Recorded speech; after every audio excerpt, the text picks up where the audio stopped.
नमस्कार दोस्तों, मैंने आपको कार्ल पियर्सन की पद्धति में बड़े सवाल समझाए।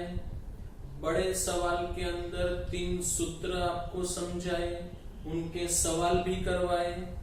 अब हम आगे बढ़ते हैं कार्ल पियर्सन के छोटे सवाल में उपयोग होने वाले सूत्र। कार्ल पियर्सन की गुणन प्रघात पद्धति के छोटे सवाल के सूत्र। तो छोटे सवालों में भी दोस्तों 3 सूत्र है। तो स्टार्ट करते हैं। पहला सूत्र, ऐसे सूत्र नंबर 4 बनेगा, पर छोटे सवाल में नंबर 1। पहला सूत्र, सहसंबंधांक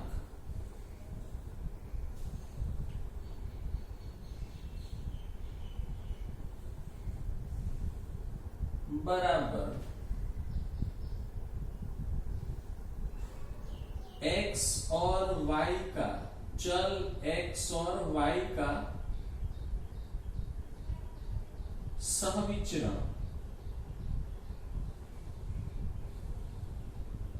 सहविचरण सिर्फ विचरण नहीं है दोस्तों, सहविचरण है, ध्यान में रखना। बट्टे में आएगा x का प्रमाप विचलन, x का प्रमाप विचलन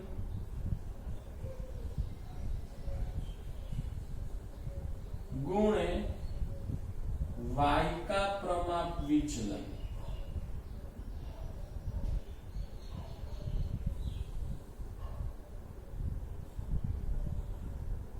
ये सूत्र दोस्तों शब्दों में है।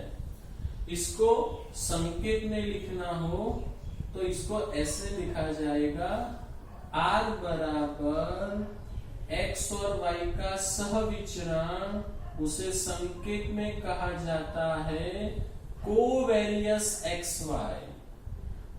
प्रमाप विचलन यानी x, s 11वीं में, और x का है तो आएगा sx, और y का प्रमाप विचलन तो sy। तो ये सूत्र नंबर 1 है दोस्तों। ये शब्दों में है, ये संकेत में है। आगे बढ़ते हैं दोस्तों। दूसरे सूत्र की ओर जाने से पहले ये जो कोवेरियस xy है, हमारा जो सहविचरण है, उसका भी दोस्तों एक सूत्र है। कौन सा है? तो sigma x minus X bar into Y minus Y bar upon n, ये सूत्र है। तो हमारा दूसरा सूत्र r का क्या बनेगा दोस्तों? तो ये मैं कोवेरियस xy की जगह पे इसको रख देता हूं, तो मुझे एक और सूत्र मिलता है सहसंबंधांक का। कोवेरियस xy की जगह पे sigma x minus X bar into Y minus Y bar upon n में लिखता हूं। तो दूसरा सूत्र मिलेगा sigma x minus X bar into Y minus Y bar upon n into sx into sy। तीसरी बात है, अब तीसरा और लास्ट सूत्र है r का। r बराबर sigma X Y minus n into X bar into Y bar upon n into S X into S Y. तो दोस्तों r के और 3 सूत्र बने। उसमें याद रखना, पहले सूत्र में बट्टे में n नहीं है, सिर्फ sx और sy है। बाकी 2 सूत्र जो है r के, उसमें बट्टे में n है। और एक बात, और ये जो सूत्र है ये कोवेरियस xy का है, r का सूत्र नहीं है, वो भी याद रखना। अच्छा, यहाँ पे कुछ और बातें हम समझ लेते हैं, याद रखने के लिए ध्यान में रखना। Sx का मतलब दोस्तों क्या था? x का प्रमाप विचलन,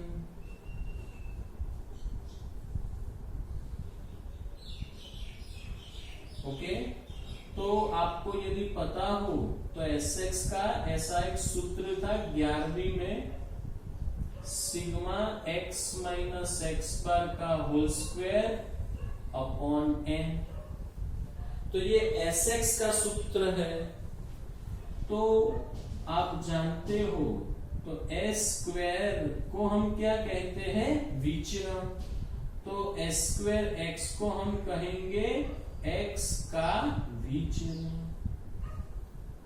क्या कहेंगे, x का विचरण। दोस्तों 11वीं में हमारे पास एक ही चल था, इसीलिए वहां पे हम सिर्फ s ही लिखते थे, पर यहाँ पे हमारे पास दो चल है, इसीलिए हम sx और क्या लिखते हैं, sy।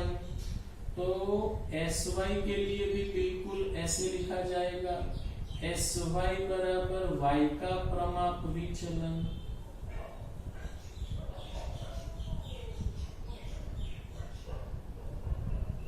और उसका सूत्र बिल्कुल ऐसे ही बनेगा, पर y आएगा सिग्मा y माइनस वाई बार का होल स्क्वायर अपॉन क्या आएगा, n।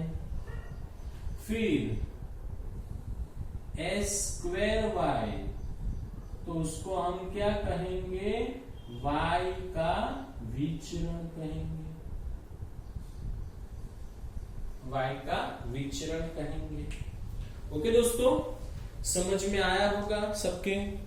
अब हम सवाल करेंगे 2.2 के अंदर सवाल नंबर 12 में पढ़ता हूं, ध्यान रखना सब लोग। सवाल करते हैं, एक जिले के अंदर पिछले 10 वर्षों में हुई बारिश सेंटीमीटर में x और उसकी पैदाश हेक्टर दीठ टन में y की निम्न विवरण पर से सहसंबंधांक ज्ञात करो। तो जो जानकारी दी है वो मैं लिखता हूं दोस्तों। सवाल नंबर 12 2.2 में, ओके, n बराबर 10 है,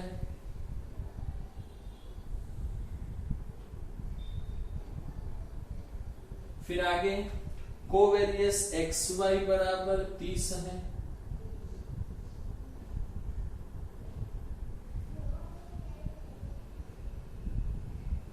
फिर x का प्रमाप विचलन, तो x का प्रमाप विचलन यानी sx बनेगा, sx है 5। y का विचरण तो स्क्वायर y कितना होगा, 144। तो आपको r ज्ञात करना है। चलो, तो दोस्तों यदि सवाल में कोवेरियस xy दिया हो तो पहले सूत्र का ही उपयोग होगा। तो मैं पहला सूत्र, कोवेरियस xy है हमारे पास, sx भी है, sy चाहिए, यहाँ पे स्क्वायर y है, तो इसका विचरण हम निकाल सकते हैं। sy बराबर कितना आएगा, 12। इसकी करनी निकाली हमने, स्क्वायर y 144, तो sy आएगा 12। तो r बराबर क्या सूत्र बनेगा दोस्तों, कोवेरियस xy upon sx into sy। चलो, तो कोवेरियस xy 30 है, sx 5 है, sy 12 है, तो 30 अपॉन 12 गुणे 5 60।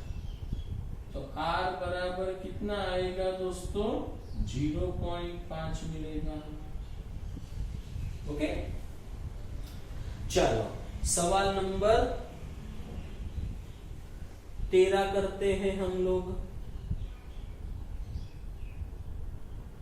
पढ़ता हूं मैं। एक स्कूल के विद्यार्थियों में से 10 विद्यार्थियों का न्यायदर्श लेके उनकी ऊंचाई सेंटीमीटर में x और उनका वजन किलोग्राम में y की जानकारी निम्न अनुसार है। x बार 160 है, y बार 55 है, सिग्मा xy 90,000 है, sx 25, sy 10 है। उपरोक्त ऊंचाई और वजन के बीच का सहसंबंध ज्ञात कीजिए। तो करते हैं काम दोस्तों 13 नंबर में। चलो, तो 13 नंबर के अंदर 10 विद्यार्थी हैं, मतलब n हमारा 10 बनेगा। ओके, x बार 160 है,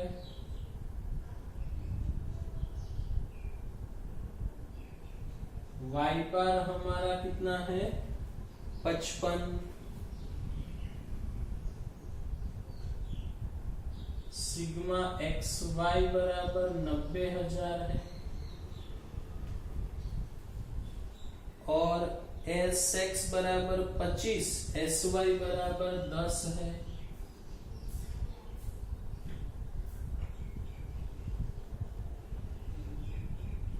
हमें r चाहिए, r ज्ञात करना है। चलो दोस्तों, सोच के बताओ कौन से सूत्र का उपयोग होगा। तो सिग्मा xy है, n है, x बार है, y बार है, तो तीसरे नंबर का सूत्र हम उपयोग में लेंगे। सूत्र नंबर तीसरा, तो लिखता हूं मैं r बराबर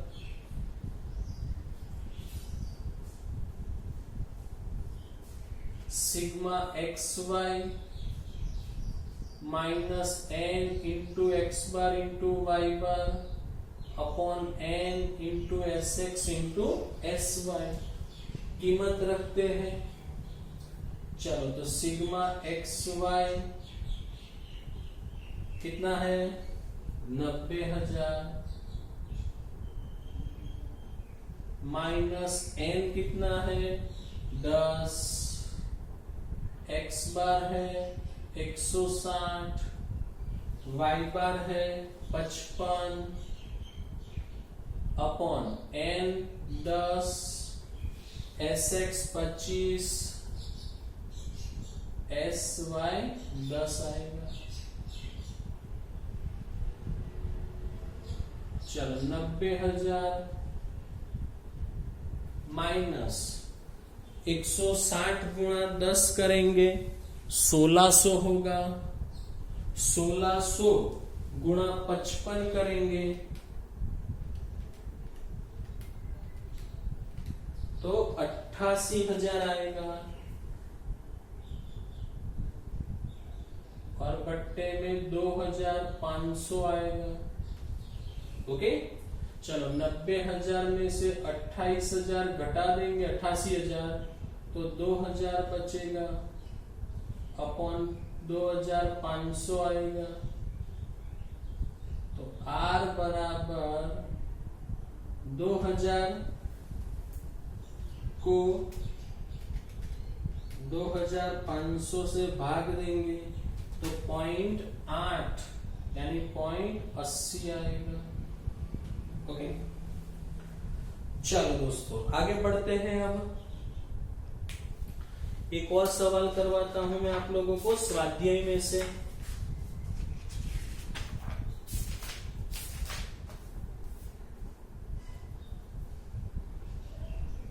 चलो, विभाग सी में से सवाल नंबर 12। विभाग सी में से सवाल नंबर 12 यहां लिख भी देता हूं। पीछे स्वाध्याय में से विभाग सी जो है वो सी जो है विभाग उसमें से सवाल नंबर 12 हम करेंगे। पढ़ता हूं मैं। यदि sigma x minus X bar into Y minus Y बार बराबर -65 Sx बराबर 3, Sy बराबर 4, n बराबर 10 हो तो r की कीमत ज्ञात कीजिए। Sigma x minus X bar y minus Y बार बराबर -65।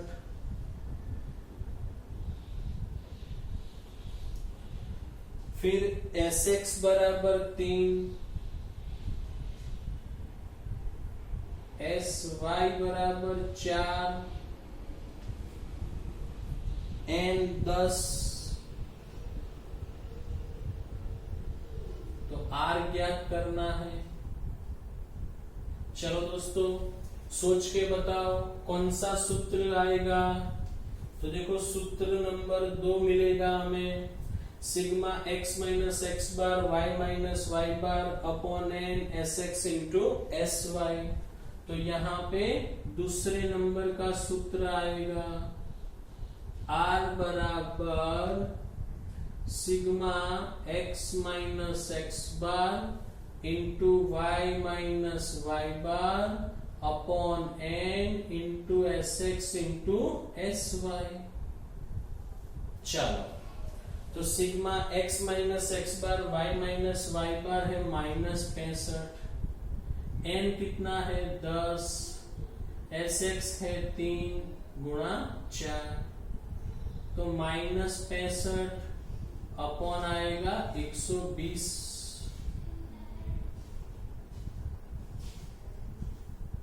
चलो तो 65 को 120 से भाग देंगे तो 65/120 करेंगे तो -0.54 मिले, 54 आएगा और माइनस आएगा 0.54। तीनों सूत्र का उपयोग हो गया दोस्तों। तो आपको पता चला कि सूत्र किसका उपयोग कैसे करना है, और कोई भी समस्या हो तो आप मुझसे पूछ सकते हो।